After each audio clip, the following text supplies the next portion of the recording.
Como Deus responde às queixas de injustiça? Como Deus resolve a situação caótica de um mundo completamente injusto, que tem prazer na maldade e que se esqueceu há muito tempo do Senhor? Aonde está a mão de justiça de Deus e quando Ele vai responder pelas nossas queixas? Essa é a questão que é levantada pelo profeta Abacuque.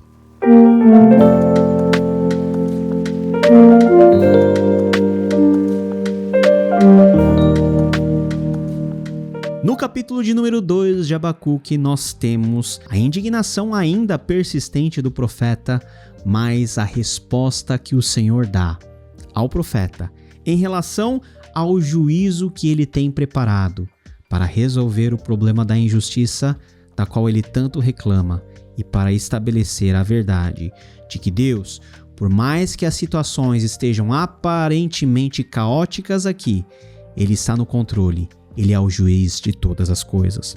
O profeta começa o capítulo 2 ainda no resquício daquilo que lhe sobra como queixa.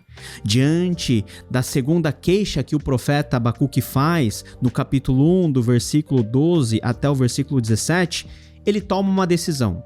Ficarei no meu posto de sentinela e tomarei posição sobre a muralha. Aguardarei para ver o que o Senhor me dirá e que resposta terei à minha queixa. O profeta fica a postos, fica preparado para poder ouvir aquilo que Deus teria como resposta. Será que Deus vai deixar as coisas do jeito como está? Ou Deus, ele vai revelar a sua justiça e vai dar uma palavra de direcionamento ao profeta e, consequentemente, a todo o povo? Começa a resposta do Senhor. Então o Senhor me respondeu: olha, escreva claramente a visão em tábuas, para que todos possam ler, até aqueles que estão correndo, que eles leiam e conheçam a minha vontade. Escreva o seguinte: olha, o ímpio está envaidecido, seus desejos não são bons, mas o justo viverá pela sua fidelidade. O justo viverá pela sua fidelidade ou pela sua fé. Há uma clara diferenciação na mente do Senhor, daqueles que são ímpios e daqueles que são justos. Isso nos leva à conclusão de que Deus, ele tem poder para executar a justiça dele, porque na sua mente está bem claro quem está no caminho e na parte errada e aqueles que estão no time correto, daquele dos justos. Deus não vai desamparar a necessidade dos seus justos em detrimento e em favor dos ímpios. Os ímpios, eles serão julgados e o seu pecado será pesado na balança da justiça de Deus. Os justos, por um lado, podem até sofrer, mas no final, eles serão por Deus recompensados. De fato, a riqueza é ilusória e o inimigo é arrogante e não descansa. Ele é voraz como a sepultura, como a morte. Aqui nós temos o relato de como os ímpios, eles anseiam pela violência, pela morte. Eles não se saciam. É uma referência tanto à injustiça cometida pelo povo de Deus, quanto à injustiça e à violência maior dos babilônios que estariam prontos, de acordo com a profecia de Deus, para atacar e julgar o povo de Deus. Deus estaria julgando a impiedade do seu povo por meio dos babilônios, mas os babilônios também têm dia e hora marcada diante de Deus para serem julgados, e todas as suas ações serão pesadas. No versículo 6, todos esses povos, ou seja, todos os povos que um dia foram violentados, foram invadidos, foram vilipendiados pelos babilônios, um dia rirão dele com canções de zombaria. A partir daqui nós temos uma sequência dos chamados 5 ais, que formam essa tal canção de zombaria. Zombaria no sentido de que os babilônios, que serão momentaneamente usados como instrumentos de Deus para executar o seu juízo contra o povo escolhido, eles no final também serão zombados e serão julgados. Essa zombaria é a zombaria que contempla o fim trágico que os babilônios eles terão. Zombaria no sentido de que, olha, hoje vocês estão mostrando todo o poder que vocês têm, a violência, os seus cavalos, tudo que vocês podem fazer, arrasando todas as terras, dominando todos os animais, escravizando todas as pessoas, mas o dia de vocês está contado, por isso vocês serão foco da ação de Deus. E por isso nós estamos rindo de vocês, já antevendo o que o Senhor fará contra vocês. Meus amados irmãos e irmãs, a justiça de Deus vem sempre no tempo certo. Existe aquele ditado, que a justiça de Deus, ela tarda, mas não falha. Deus nunca tarda. A impressão de que Deus está atrasando é uma impressão só nossa, porque nós estamos presos às contingências do nosso tempo. Muitas vezes, como o profeta Abacuque, nós estamos angustiados. Como Jesus vai ensinar, nós temos sede e fome de justiça. E por isso nós queremos ver o mais rápido possível Deus agir em nosso favor, mas Deus tem o tempo correto dele. Ele primeiro permite que os ímpios eles possam se rebelar, cometer as suas injustiças, mesmo sobre o povo escolhido, para que Deus possa os julgar claramente de acordo com aquilo que eles fizeram. Essa canção de zombaria é constituído por 5 ais, e a palavra ai aqui é uma palavra de julgamento. Coitado de vocês, olha, vocês estão perdidos. Ai daquele que, em primeiro lugar, amontoa bens roubados e enriquece mediante extorsão. A primeira denúncia é contra aqueles que roubam e causam prejuízos injustos às pessoas. Era a descrição primeira dos babilônios. Deus não vai deixar os babilônios impunes. Agora, diz o Senhor, você se tornará vítima deles, porque você saqueou muitas nações, todos os povos que restam o saquearão. Deus, ele tem anotado todas as infrações e faltas dos babilônios, e ele tem dia e hora para devolver, para dar paga, para vindicar o seu povo. O segundo ai está no versículo 9. Ai daquele que obtém lucros injustos para sua casa, para pôr seu ninho no alto e escapar das garras do mal. Ai daqueles que praticam a cobiça que vem do coração e que expressa o quanto o coração dessa pessoa, o quanto os corações desses babilônios estavam longe de Deus e cheio de orgulho, cheio de egoísmo, ao ponto deles obterem lucros injustos e fazerem de tudo para que a casa deles se permaneça no alto em detrimento do prejuízo de tantos outros. E Deus diz o seguinte: olha, o dia de vocês está contado, pois as pedras clamarão da parede e as vigas responderão do madeiramento contra você. Eu estou olhando para todos os prejuízos que você tem causado, para as práticas de cobiça que você tem feito no ápice do seu orgulho, quando você acha que pode dominar todas as coisas. Eu, o Senhor, estou vendo para vocês. O terceiro ai é daquele que edifica uma cidade com sangue e estabelece com crime. É uma referência à violência. Note quantas vezes a palavra violência aparece no texto. A violência que é própria do povo babilônio. Eles vêm com tudo. Eles não medem força e nem esforços para empreender o mal que está dentro do coração deles como objetivo, dominar todas as coisas. Eles derramam sangue inocente e Deus, ele está olhando para tudo isso. Acaso não vem do Senhor dos Exércitos que o trabalho dos povos seja só para satisfazer o fogo e que as nações se afadiguem em vão? Deus, ele está de olho na violência crescente que se alastra como fogo em todas as partes do mundo. Deus também tem um dia onde ele vai reverter essa situação. Veja só, um dos versículos mais bonitos de todo o Antigo Testamento. Versículo 14. Mas a terra se encherá do conhecimento da glória do Senhor, como as águas enchem o mar. Podemos viver em um mundo hoje que nós podemos concluir que está cheio de violência, que não há 1 centímetro sobre a face da terra em que você possa se sentir seguro. Todas as cidades com altos índices de violência, de assaltos, e você pergunta para Deus quando que isso vai mudar, se é que isso vai mudar. A garantia do Senhor é que Deus está vendo todas as coisas e que se hoje a violência impera.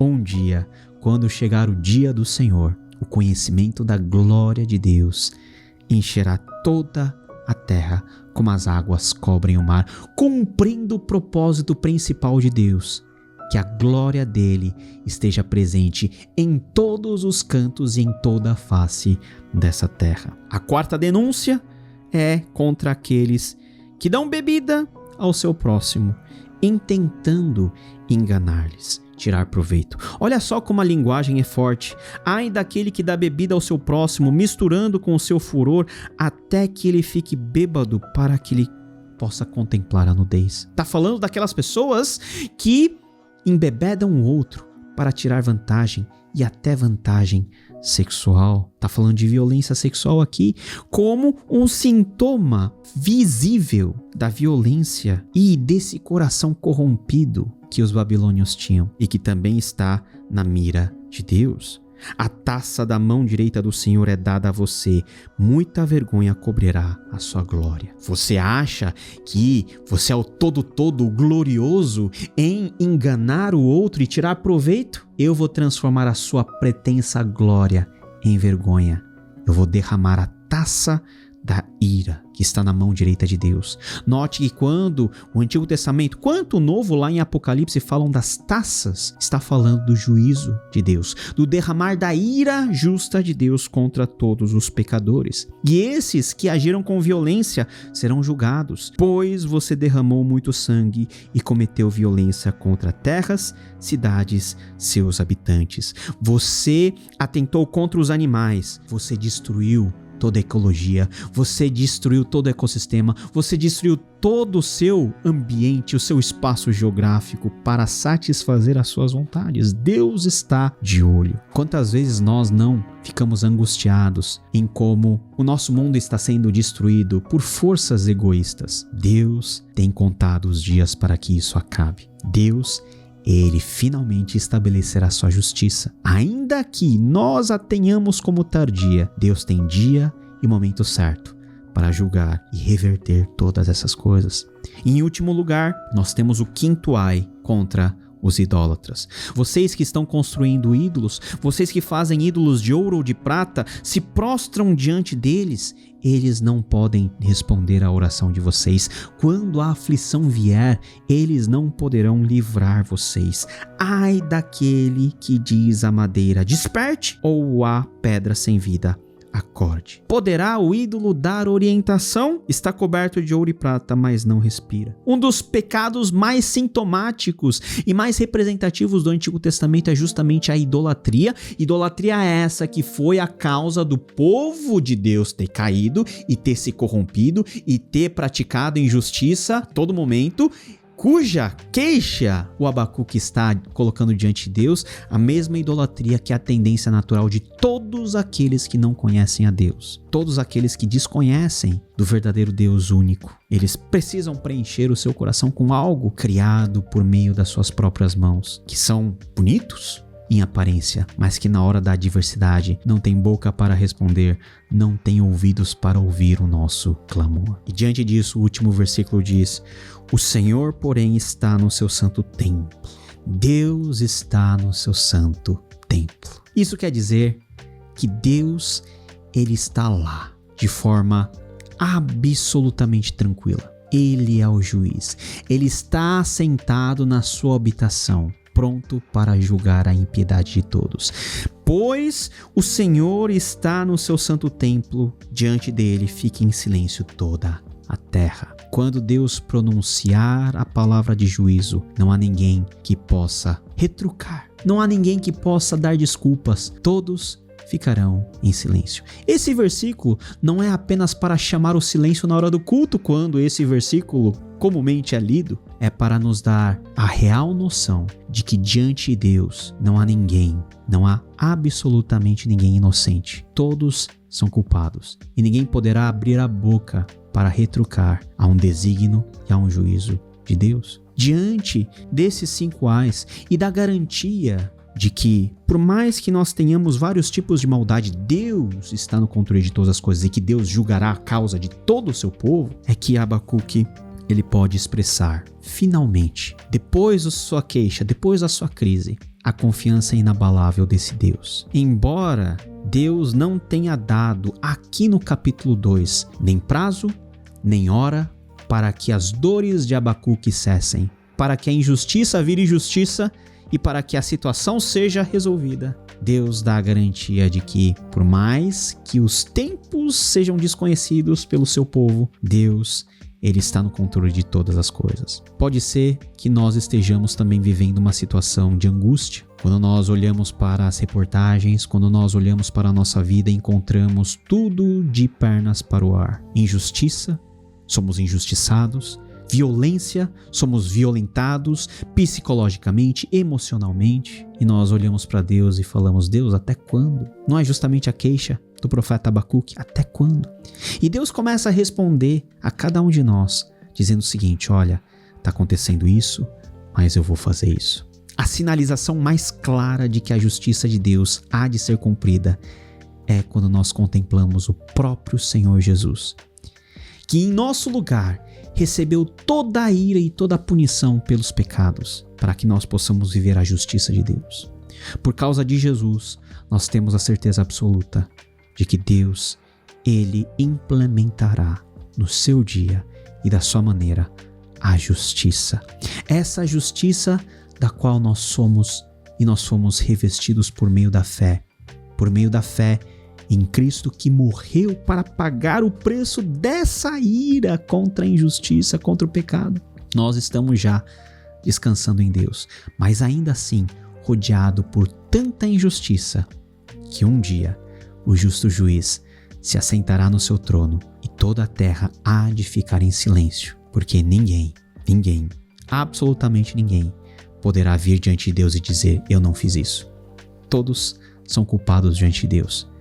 Ao seu povo, por meio de Cristo Jesus, Deus nos deu perdão e nos libertou da ira, porque o Filho de Deus tomou sobre si e assumiu sobre si a ira. Mas para os babilônicos dos nossos tempos, para aqueles que se recusam a conhecer e a servir ao Deus verdadeiro, para aqueles que perseguem o nome de Jesus, estará reservado o mesmo destino dos babilônicos, que depois de algumas décadas de tanta glória por meio da sua violência, eles foram derrotados de forma absoluta pelo próximo império que vem na linha da história, os persas. Essa profecia se cumpriu contra os babilônicos, mas também essa profecia é uma indicação para nós hoje de que Deus, ele é justo e que ele guarda para o tempo correto a manifestação da sua justiça. Ele é aquele que nós professamos, que virá para julgar vivos e mortos. Que Deus nos abençoe, nos ajude a guardar a nossa fé, a nossa esperança nesse Deus, que a despeito de todas as coisas, todas as injustiças, todas as tribulações, ele permanece fiel. O justo viverá pela sua fidelidade. Fidelidade em relação a quem? A Deus.